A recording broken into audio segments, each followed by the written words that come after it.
Hola, buenas tardes y bienvenidos al programa que hacemos todos los días a las 6 de la tarde. Son las 6 de la tarde en punto desde la redacción del diariosur.com. Hoy nos tomamos licencia de la actualidad de todos los días para hablar un rato con Omar Prieto sobre un tema que es muy interesante en estos tiempos, que tiene que ver con la pandemia y las enfermedades cardiovasculares. ¿Por qué? Porque nos enteramos que el coronavirus no es la principal causa de muerte en la Argentina al día de hoy, sino que siguen siendo las enfermedades cardiovasculares. Y de eso vamos a hablar con Omar Prieto. Él es médico cardiólogo. Omar, ya te estamos viendo. Buenas tardes y gracias por atendernos. ¿Cómo estás? Buenas, ¿cómo andan? Todo muy bien, por suerte. Nos enteramos esto y queríamos hablarlo con vos. ¿Es efectivamente así? ¿Las enfermedades cardiovasculares siguen siendo la principal causa de muerte en la Argentina? Mira, Nico, yo creo que, como dijimos, ¿te acordás? Hace bastante tiempo atrás también hay un juego de estadísticas y se juegan con esos números. La cantidad de pacientes enfermos que murieron por enfermedad cardiovascular claramente lo supera. Uno hace el análisis claro de lo que tiene la American Heart Association y demás.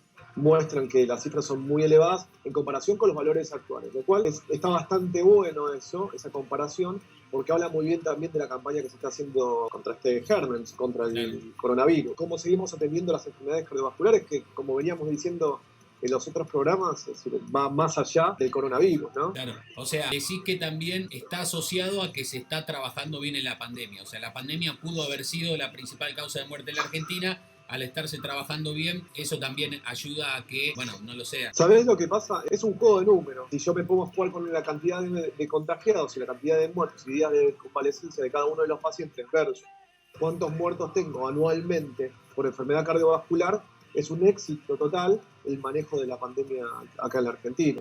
El control de los factores de riesgo cardiovasculares y las patologías cardiovasculares cuesta mucho más y causa muchísima más mortalidad. Al día de hoy, en el mundo, porque hacemos esa estadística comparativa, esta es la explicación.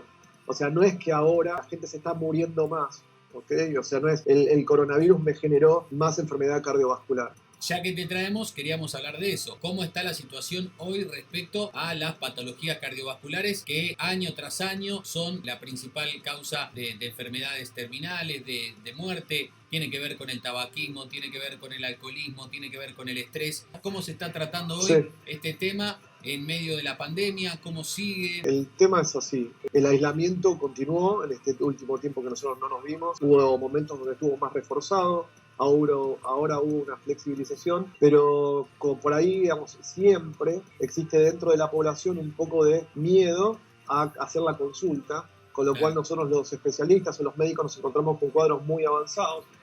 Digamos, creo que esta pandemia, nosotros los que estamos en actividad, nos da un sinfín de historias para contar, porque tenemos anécdotas de las que se te puedan llegar a ocurrir, porque hemos visto patologías que han llegado muy avanzadas a nuestros consultorios o a los centros cardiológicos más trascendentes y que han requerido de una intervención urgente en un contexto donde la urgencia está abocada un poco más a otra situación. Entonces, eso hace que todo sea un poco más dificultoso. Puedo decir que se complica porque la gente no quiere ir a atenderse, espera hasta las últimas consecuencias por miedo al coronavirus, y cuando se va a atender ya es tarde, y encima atender eso tarde de urgencia es complicado por el tema del coronavirus. Siempre está la opción de buscar que vaya a la ambulancia, qué es lo que está tomando el vecino, digamos, tratar de evitar bajo todo punto de vista asistir a un centro de salud por el riesgo que uno indirectamente cree que existe, claro, de poder llegar a ir a un centro de atención donde generalmente la gran mayoría de los centros de salud cumplen con todas las normas de seguridad para brindar una atención que sea correcta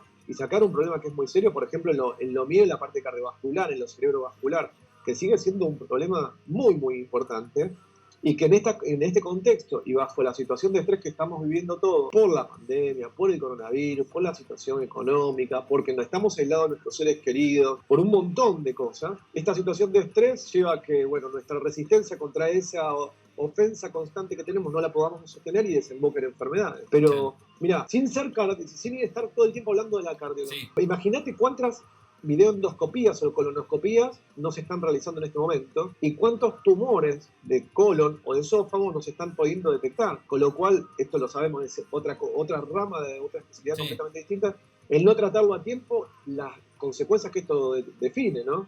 O sea, la recomendación que vos nos das es no abandonar los tratamientos, no abandonar las consultas. Es un poco redundante, pero vale la pena decirlo. A veces no puede ser, le sacamos turno al peluquero para que no se nos pase, pero nos da miedo ir al médico. Se supone que a donde vamos a tratarnos este tipo de cosas, sea desde lo cardiovascular o de otro rama, como vos decías, el personal de salud es el que más pendiente está de las medidas sanitarias. Sí, mira, yo creo que hay igual una manera de optimizar esto, ¿no? De optimizar el tiempo del paciente. Vos sabés que la sobreexposición a lugares donde puede haber más posibilidad, obviamente lleva a que tengas más chance de contraer enfermedades infectocontagiosas. Con lo cual, lo que hay que tratar de hacer es optimizar. ¿Optimizar qué significa? Bueno, ya voy a ver al médico, voy a verlo con los análisis, o le pido previo a la cita que me haga la orden para los análisis. Ir ya, vamos a otro ejemplo. Claro. Las mujeres anualmente se hacen controles, colposcopías, mamografías. No están haciéndose sus controles. Total, dejan pasar este año.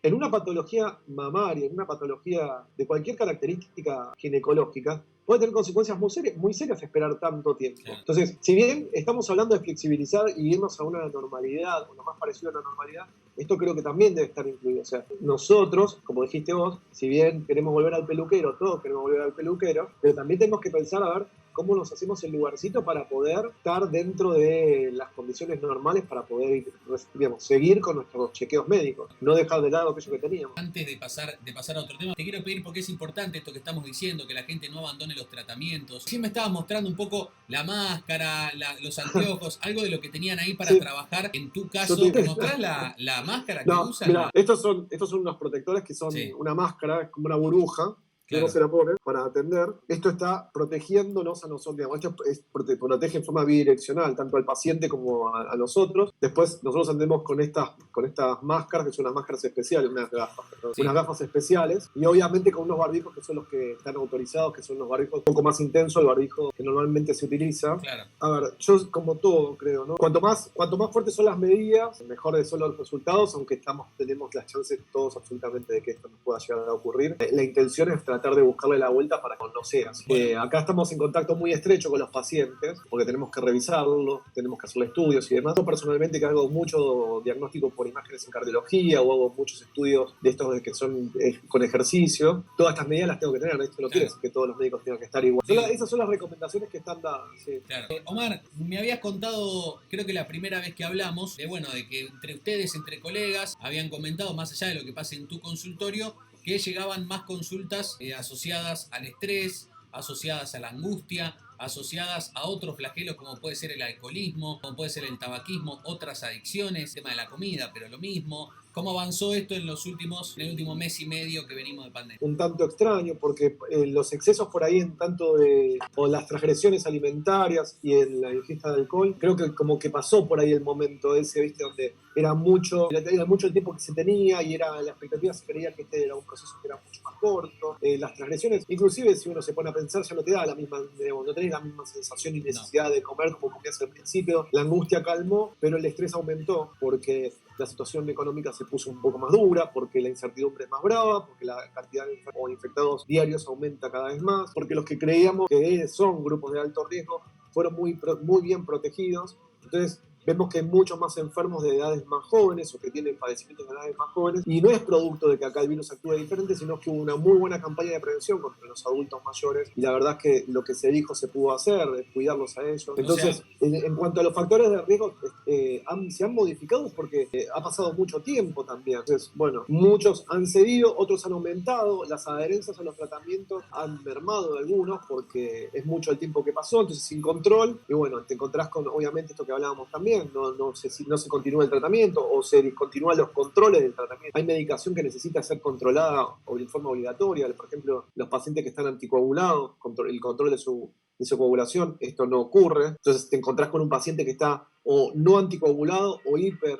anticoagulado, con lo cual los dos extremos son malos. Entonces, eso es lo que está pasando. Básicamente lo que tiene que ver con esta tendencia al principio de susto, de alto consumo de alcohol, etcétera, un poco se calmó. Sí, pero vos te acordás la primer movida que hubo cuando se declaró la pandemia, que había se corría como un rumor de que iba a haber desabastecimiento. Sí. Entonces todos compraban en forma compulsiva comida y compraban papel higiénico. Hasta esto ocurrió en todas partes del mundo. Compraban papel higiénico, vaya a saber cuál es el motivo, pero era todo, digamos, una compra compulsiva. Después, cuando vieron que la parte esencial se respetó en todas partes del mundo, esto no hizo falta. Claro. Entonces, creo que también había un aumento de consumo porque había también mucha oferta. O sea, vos tenías en tu casa de todo, te comprabas todo el supermercado porque decías, bueno, compro chocolate por las dudas, alfajores por las dudas, galletitas y todo. Bueno, claro, eso creo que calmó y también pasó la etapa esa de que todos los días cesaban. Omar, me mencionaste recién la adherencia al tratamiento. ¿Por qué es tan importante no cortar la adherencia al tratamiento?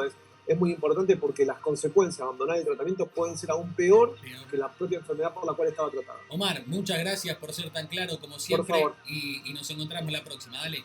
Me voy a quedar con ustedes que están del otro lado porque vamos a repasar los números del coronavirus. Si les parece, vamos a hacerlo entrando a eldiariosur.com. Hacer algo que cualquiera de ustedes puede hacer, que es ingresar al diariosur.com, entrar a la portada y deslizarse como les estoy mostrando ahora hasta donde están las cifras ciudad por ciudad. Empezando por Lanús, tenemos 5.375 casos confirmados, de los cuales ya se recuperaron 2.666 y 96 han muerto. En Lomas de Zamora, 5.738 casos, 2.620 recuperados, 103 muertos. En Almirante Brown, 4.250 casos, 1.639 recuperados, 59 personas murieron.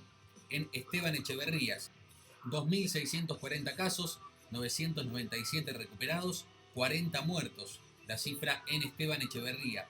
En Ezeiza, 1.287 casos, 614 recuperados, 14 muertos. San Vicente, tenemos al día de hoy 395 casos, 321 personas recuperadas y 10 muertos. En Presidente Perón, 556 casos, 290 personas recuperadas y 6 muertos. Estos son los números de coronavirus hasta el día de hoy, actualizados minuto a minuto por eldiariosur.com. Vos también podés hacerlo ingresando a eldiariosur.com, www.eldiariosur.com. Nos encontramos mañana, si les parece, a las 6 de la tarde con otro resumen de noticias de eldiariosur.com desde la redacción. Mi nombre es Nicolás, gracias por acompañarnos. Chau, hasta mañana.